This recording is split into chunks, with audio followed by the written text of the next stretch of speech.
So recently, Billy Graham passed away, and I think when anyone passes, there's a lot of remembrance and honor. And I guess for me, my family, we went to Billy Graham crusades regularly, and it was often hot like this, was in the summer.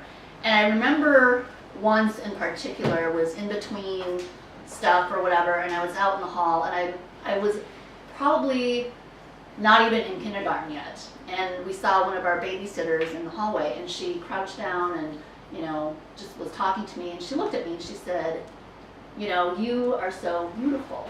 And I just stood there and I didn't say anything, but I remember so vividly thinking to myself, why are you lying to me?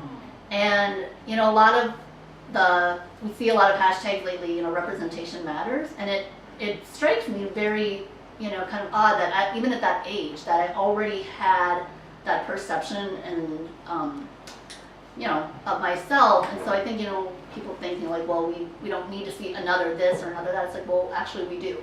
So yes, representation does matter. So when I heard that Billy Graham passed away, I had my own feelings and thoughts around that. Anyway, this is another poem that I wrote in the poetry lab. The prompt from Natalie Graham.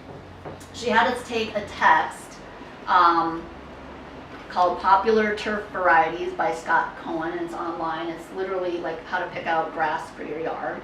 And we had to take words from that poem and make a new poem. So we couldn't add, we didn't have to use all of them, we had to, okay? So this is called Consider.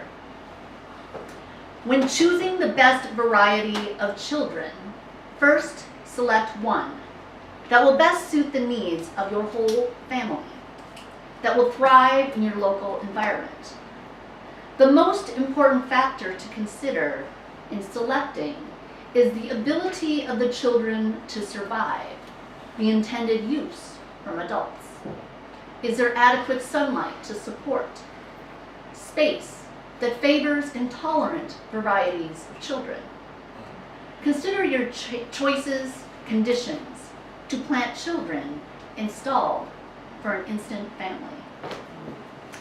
And it says intolerant varieties of children. There was this, I guess he was a child psychologist, Dr. James Dobson. Oh my God, I Is think the that. So no, like we had the Focus on the Family radio thing on all the time. And he had this book called The Strong-Willed Child, and that was, my parents had that because of me, I guess. So.